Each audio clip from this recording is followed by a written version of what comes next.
En fait, pour tout vous dire, avec Madame le procureur, Monsieur le procureur, nous venons de passer 2 heures à faire un bilan de l'action menée par les services et de la perspective des services sur les thématiques suivantes: la lutte contre les violences conjugales, qui est une politique publique sur laquelle l'ensemble des ministères et des ministres sont engagés, et nous, évidemment, nous sommes très volontaristes. La justice de son côté, le traitement des infractions, et nous sur le relèvement de ces infractions. La sécurité des établissements scolaires, c'est un point post-rentrée scolaire pour voir si la rentrée s'est bien passée, s'est bien déroulée, s'il y a des signalements, des difficultés particulières, mais notamment aussi à aborder le sujet de la prévention s'agissant de prise d'alcool ou de stupéfiants.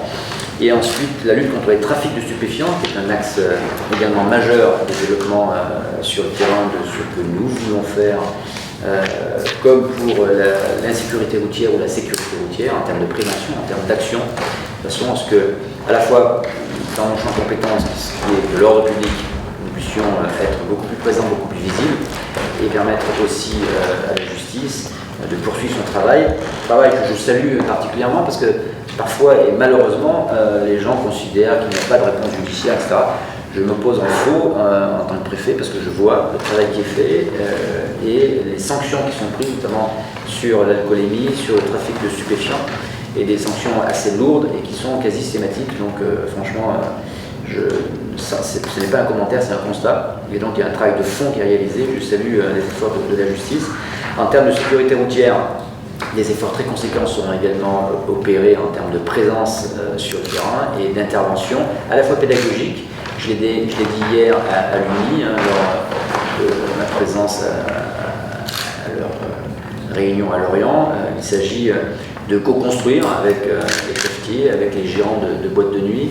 Il ne s'agit pas de systématiquement les montrer du doigt en disant que c'est à cause d'eux qu'il y a de l'alcoolémie au volant, mais eux doivent participer de la prévention, de la signalisation aussi, parce que quelqu'un qui prend le volant sous l'emprise de l'alcool ou de stupéfiant, c'est quelqu'un qui risque la mort et risque de donner la mort également. Et ensuite, un point sur la police de sécurité du quotidien. La politique publique est développée et mise en place par les services de police et de gendarmerie, qui porte déjà ses fruits. Mais voilà, Madame le procureur, Monsieur le procureur, je vous cède la parole, puisque je ne suis pas l'unique propriétaire. Pour compléter, je dirais que les points que nous avons évoqués font partie évidemment des priorités de politique pénale, que ce soit la lutte contre les violences conjugales, la lutte contre les trafics de stupéfiants et la lutte contre l'insécurité routière. C'est des axes évidemment de politique pénale également. Nous avons développé des stratégies pour améliorer le traitement de ces infractions, coordonner nos actions, et puis mieux prendre en charge les victimes de manière générale. Donc, en ce qui concerne par exemple la lutte contre les produits stupéfiants et l'insécurité routière, nous développons à la fois des alternatives aux poursuites qui ont une vocation pédagogique, mais également évidemment des réponses pénales répressives qui visent donc à frapper fort pour éviter toute réitération et mise en danger en ce qui concerne l'alcool au volant par exemple, ou pour mettre hors d'état de nuire les trafiquants de drogue quand il s'agit de lutter contre les produits stupéfiants. Voilà les axes sur lesquels nous travaillons toujours, avec donc des points que nous avons développés tout à l'heure. Voilà, oui, voilà. Je confirme tout ce qui vient d'être dit, et puis peut-être juste insister un peu sur l'aspect, cette mobilisation un peu générale en ce moment, notamment je pense au plan de lutte anti-stup, où l'idée c'est que tous les services qui peuvent avoir une action, tous les services de l'État qui peuvent avoir une action utile en matière de lutte contre les produits stupéfiants puissent être mobilisés dans le cadre d'une concertation et d'un échange d'informations et d'opérations éventuellement même menées conjointement pour être plus efficaces dans cette lutte-là qui concerne tout particulièrement le ressort de Vannes. Donc on constate que nos échanges nous permettent de constater que nous progressons dans ce sens-là de manière très très significative en ce moment, et que nous espérons bien, dans un avenir proche, attirer des résultats intéressants. S'agissant de la drogue, vous êtes sans ignorer que les 3 ministres ont lancé un plan anti-stup, d'accord, avec le ministre de la Justice, le ministre des Comptes publics et le ministre de l'Intérieur, qui tournent autour d'une 50aine de points particuliers en attention. Donc ce sont, comme le disait M. le procureur, ce sont tous les services de l'État qui se mobilisent, encore plus qu'avant, en cohérence et en concertation. Ce sont les services de police, les de gendarmerie, les services des douanes également, mais aussi évidemment la justice qui traite le fond des dossiers. Il s'agit de travailler sur les dealers, mais les têtes de réseau aussi. C'est vraiment là l'essentiel, l'idée aussi de taper au porte-monnaie. Ça, c'est le travail de la justice, des enquêtes de fond qui sont effectivement souvent longues, et c'est normal. Quand on veut au fond des choses, la justice va très loin, elle a des moyens dédiés, etc. Donc ça se passe très bien. Mais moi, ce qui me concerne en termes de force de l'ordre, c'est l'ordre public, et donc ce sont les dealers qui perturbent la quiétude de certains quartiers, hein, bien évidemment, mais on note que, notamment à Lorient ou à Vannes, une certaine satisfaction d'une partie des populations qui constatent que, effectivement, la présence de plus en plus régulière et permanente des forces de l'ordre apporte une réponse. Mais c'est aussi de s'occuper de ceux qui viennent consommer ou acheter des produits stupéfiants, puisque s'il y a des vendeurs, c'est qu'il y a des acheteurs, et donc nous traiterons les 2 parties, évidemment, hein, en fait les 3 parties, il y a les têtes de réseau, les dealers et les consommateurs. Nous allons mener une action sur l'ensemble de ces champs, s'agissant notamment de cette lutte implacable contre la drogue. Avez-vous des questions à poser sur ce sujet-là? Oui. Est-ce qu'il est prévu un renforcement des effectifs de police, donc on dit qu'ils sont à Laval un peu insuffisants pour lutter justement contre ce trafic de stupéfiants? Alors, il y a déjà eu un renforcement de 11 personnels de police à Lorient. D'accord, c'est un complément qui est très agréable, bien évidemment, mais nous allons travailler également sur, alors plus que le renforcement en volume, c'est le renforcement en qualité, entre guillemets. Ça ne veut pas dire que ceux qui partent étaient de mauvaise qualité, mais on va essayer de travailler sur les besoins spécifiques en personnel formé sur des thématiques particulières. C'est par exemple la délinquance économique, de toute façon à ce que justement les services judiciaires disposent des personnels les plus capés pour mener des enquêtes de fond. Ensuite, il y a les moyens humains, il y a les moyens matériels que nous allons renforcer. Nous sommes en train de faire la liste du matériel que nous allons commander pour compléter l'arsenal que nous avons déjà sur le terrain. En termes de caméras, en termes d'appareils photo, de télémètres, de toute façon, à ce que nous puissions donner les moyens les plus exhaustifs possibles pour ces enquêtes qui sont longues et parfois compliquées. Donc des moyens matériels vont être commandés à quelle échéance? Écoutez, j'ai demandé à ce que la liste de ces matériels me soit fournie pour la fin de la semaine. À la fois aux forces de gendarmerie et aux forces de police? Les 2. Et sur les moyens humains? Les moyens humains, alors là, vous savez que ça dépend aussi d'un système qui est national, avec des CAP d'affectation, etc. Je pense que d'ici l'été prochain, il y aura d'abord un renouvellement d'une partie de la population, parce qu'elle est par la retraite, il y a des mutations dans le cadre normal. Mais comme je l'ai dit, il y a la problématique du volume, il y a aussi la problématique des qualifications des agents que nous demandons, et c'est sur ce sur quoi je veux plutôt travailler. En améliorant notamment la formation sur des actions spécifiques, sur l'accueil des victimes, puisqu'on parlait des violences conjugales, sur les violences, la formation de certains personnels sur les violences intrafamiliales qui nécessitent une écoute particulière et une connaissance particulière. Il y a des formations aussi sur les infractions économiques et financières. Donc, ça fait partie du renforcement de la qualité. Sur l'ensemble des infractions, pas seulement sur le stupéfiant. Oui, sur l'ensemble des infractions, parce qu'en fait, vous voyez bien, on prend un exemple quand nous sommes en train de traiter sur le fond, c'est les arnaques, entre guillemets, à l'isolation. Oui. Bon. Mais là, pareil, ça demande des services d'enquête qui sont un peu spécialisés, qui connaissent le monde économique qui interagit là-dessus, mais c'est aussi la délinquance numérique, entre guillemets. Et donc ça, eh bien, si les délinquants ou la délinquance se diversifie, il faut que nous diversifions aussi la qualité des personnels qui sont là pour le traiter. Voilà, c'est pour ça que c'est pas tellement en volume qu'il faut travailler, c'est surtout sur la qualité des gens mis à disposition des procureurs pour mener les enquêtes et les faire aboutir.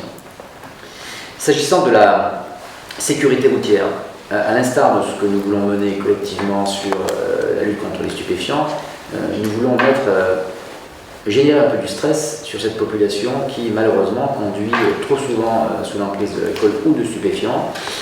Et donc nous allons multiplier les contrôles de façon très visible pour beaucoup, un peu moins pour d'autres, de façon à ce que le caractère un peu rouge, la caractérisation un peu rouge de nos statistiques passe au vert très rapidement. Ce qu'auraient pu dire les deux procureurs, c'est que l'immense majorité des faits de délinquance routière ou autres, violences intrafamiliales, sont aussi le fait d'une alcoolisation trop poussée dans ce département. L'immense majorité des faits révélés le sont après une alcoolisation.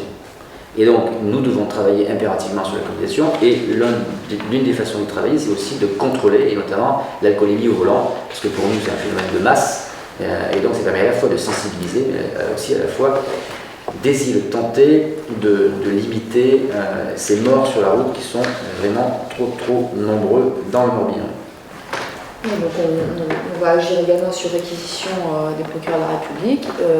Tous les moyens à la fois juridiques et puis un moyen humain seront déployés pour renforcer ces contrôles et lutter contre ce fléau, parce qu'effectivement, malgré les campagnes de sensibilisation qui sont nombreuses et anciennes, malgré la répression qui est systématique en matière de conduite en état alcoolique ou de conduite sous stupéfiant, il faut savoir que systématiquement il y a une réponse pénale, avec des suspensions aussi évidemment tout de suite immédiates du permis de conduire, et puis des annulations de permis de conduire s'il y a récidive, et également des déferments si nécessaire et si réitération il y a.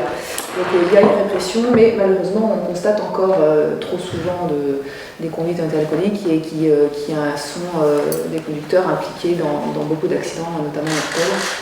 Donc il faut élargir encore les champs de la lutte contre ces comportements. Et pour illustrer ce qui vient d'être dit à l'instant, dans notre région, 40% des accidents mortels sont liés à une alcoolisation importante. Là où sur le territoire national, on est plutôt sur 30%. Donc on voit que cette particularité régionale qui n'est pas d'hier, qui remonte à longtemps, enfin bon, pour autant, montre que le dépistage de l'alcoolémie au volant est quand même un des ressorts essentiels de la lutte contre l'insécurité routière, notamment sur notre région. Et j'ajoute que la moitié de ces accidents graves procèdent d'une alcoolémie au-delà de 2 grammes. Donc vous imaginez. C'est pas la petite alcoolémie, c'est une alcoolémie de grande ampleur, malheureusement. Sur les violences faites aux femmes, qui est un sujet fondamental et nous devons traiter sur le fond et sur la forme, comme le disait le procureur, ça nécessite des personnels de police ou de gendarmerie qui aient une formation adaptée, parce que la prise en charge est un peu différente du tout un chacun sur les autres police de la route, etc.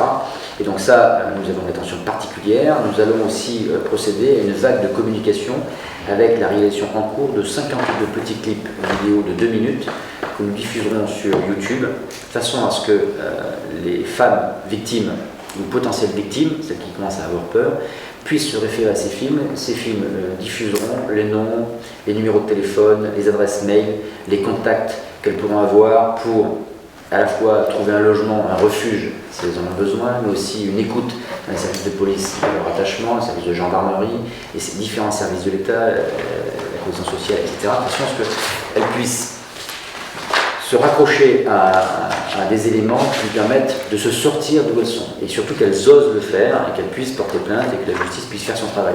Parce que souvent, en fait, les femmes ont peur chez elles, mais elles ont peur aussi d'aller porter plainte et de dénoncer souvent leur conjoint. Donc là, il y a vraiment un travail de fond, sur le fond et sur la forme, à mener de façon à ce que ces violences faites aux femmes diminuent drastiquement et que surtout nous puissions y apporter des réponses, quelle que soit la réponse, à la fois judiciaire, mais aussi sociale, bien évidemment. Ces vidéos, c'est à l'échelle du département ou à l'échelle nationale? À l'échelle du département, c'est le service de communication de la préfecture qui s'en charge. Avez-vous des questions à poser sur ce plan-là qui est extrêmement important, et sur lequel nous attachons une grande importance à la fois à la justice et sur le volet judiciaire, j'ajoute qu'il y a une prise en charge des victimes qui doit être renforcée. On a un partenariat très étroit avec l'association d'aide aux victimes France Victimes 56 qui nous permet de coordonner les actions entre les services de police, gendarmerie, la justice et cette association permettre un accompagnement personnalisé des victimes et des personnes qui n'ont pas encore décidé de porter plainte. On a aussi des méthodes d'évaluation des victimes qui déposent plainte et qui doivent permettre de nous alerter par les clignotants sur le risque particulier de vulnérabilité de certaines victimes. Et enfin, on a donné évidemment des instructions pour qu'il y ait des enquêtes qui soient systématiques en matière de violence conjugale, même si c'était assez largement le cas, il faut le dire, parce que ce n'est pas un phénomène nouveau. Mais voilà, donc nous sommes vraiment engagés dans cette lutte des violences conjugales constitue un véritable fléau.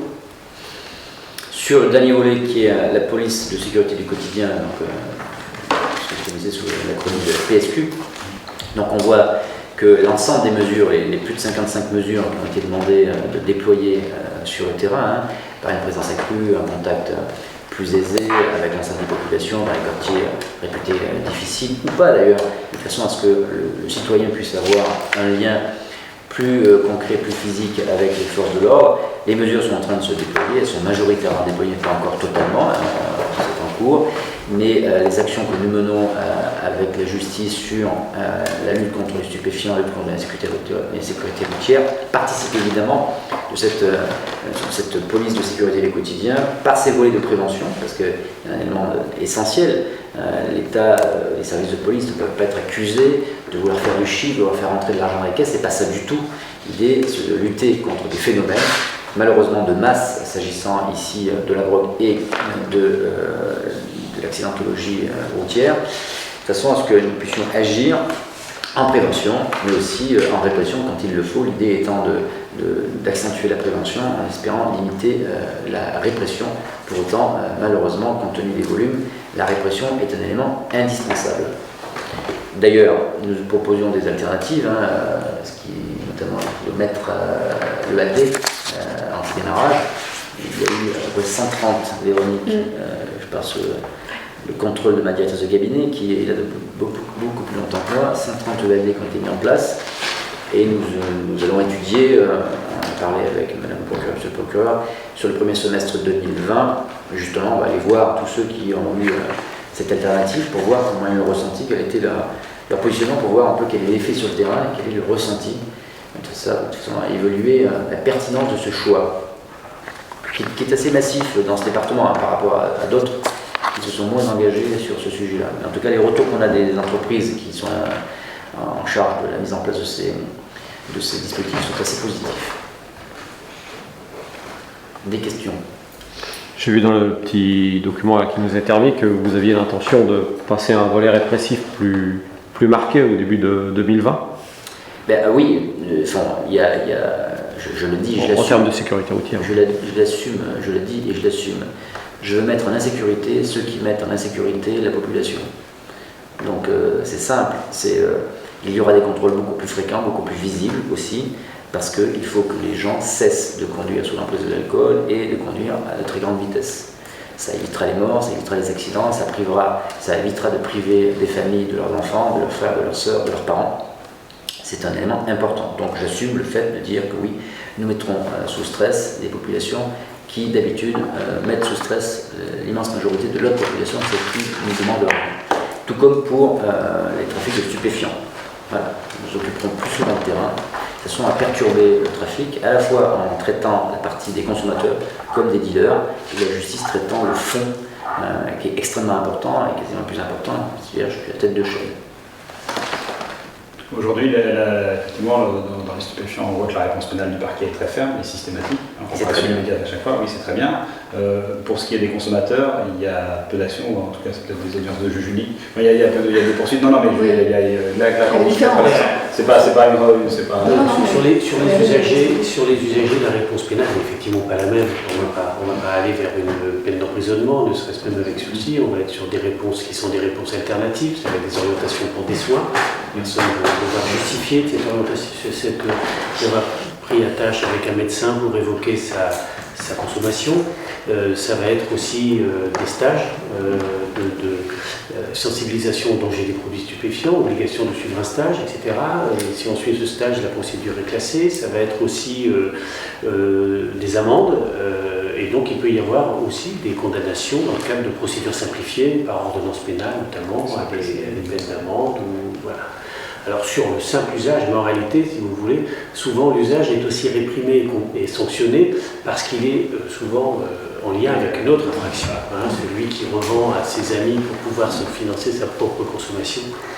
Voilà, donc en tout état de cause, la réponse judiciaire, elle existe pour les simples usagers, y compris les usagers occasionnels, hein, ceux qui disent avoir une consommation festive, pas toujours que de cannabis d'ailleurs, et donc on entend bien continuer. Après il y aura donc la question de l'amende forfaitaire et de sa mise en place, puisque c'est un nouveau dispositif qui sera à la disposition du système judiciaire.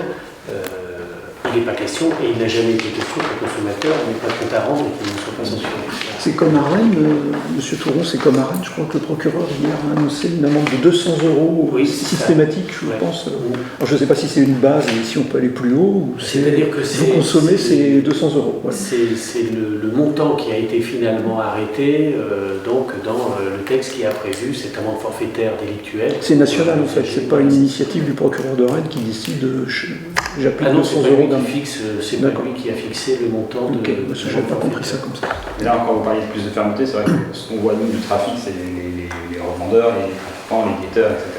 Mais le consommateur, on le voit assez peu, en fait, puisqu'effectivement, il y a des CRPC, il y a tout un tas et quand vous dites qu'il va y avoir plus de fermeté, c'est-à-dire plus de.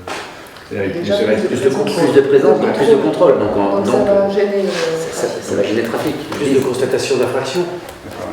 Il n'y aura pas forcément des réponses différentes à celles qui existent aujourd'hui, mais il y aura sûrement plus de consommateurs qui seront contrôlés et identifiés avec donc des infractions d'usage.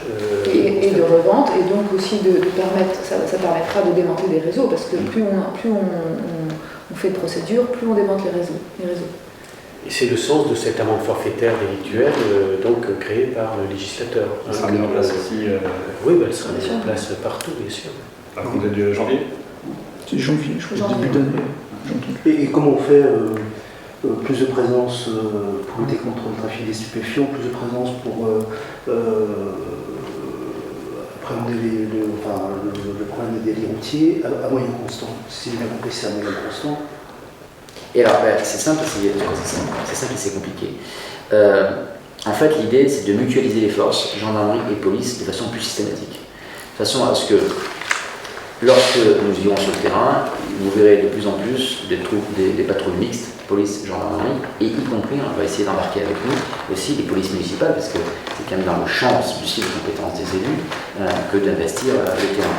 Et l'idée, c'est de mutualiser les forces de façon à ce qu'il y ait des présences plus récurrentes, et donc pas des équipes beaucoup plus nombreuses, mais en fait, la récurrence des rondes et des patrouilles sera évidemment plus nombreuse puisqu'on va mutualiser nos forces. Ça, c'est le premier point. Le deuxième point, c'est aussi l'idée, par exemple, quand on fera les contrôles routiers aussi, quand vous faites le double contrôle, alcoolémie et stupéfiant, et bien vous luttez sur les deux aspects en une seule vacation.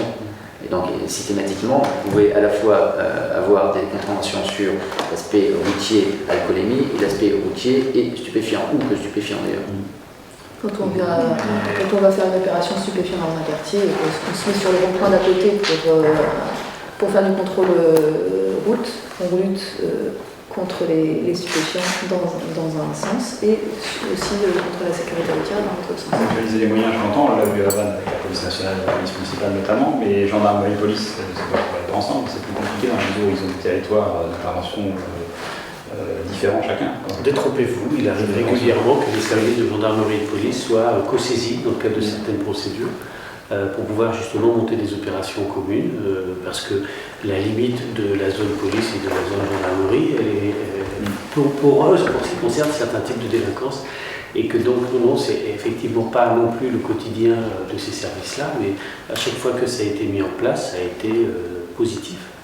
De fait, ils travaillent ensemble en réalité. Bien sûr, mais ce que je veux dire, c'est par exemple, si vous faites un gros contrôle de l'alcoolémie en sortie de discothèque, je sais pas, dans la campagne morbihannaise, on se retrouve sur une discothèque, vous allez avoir une difficulté à faire intervenir les policiers en même temps, quoi. Ou alors vous les mettez sur un autre dispositif en entrée de ville, par exemple. Il y a tout un tas de process qui nous permettent d'agir en interdirection, donc PNGN, parce que sur un réseau routier, sur un axe routier, il y a les zones police en gendarmerie et On peut filtrer dans un sens puis dans l'autre. Dans un sens, ça peut être la police, dans l'autre, la gendarmerie. Et puis changer de quartier un quart d'heure plus tard pour faire les mêmes actes, les axes au nord plutôt qu'à l'est, etc. Donc on sera un peu plus partout, un peu plus souvent. Effectivement, les périmètres des uns et des autres, pour la PSQ, la zone police, c'est la zone police, pour la PSQ de la zone gendarmerie, ça reste la zone gendarmerie. Mais les co-saisines de la justice font que, inévitablement, les services travaillent entre eux. Plus vous avez ça, le GIR, une structure interministérielle qui peut agir sur de nombreux dossiers, sur des enquêtes particulières, et là, personne ne se pose des questions.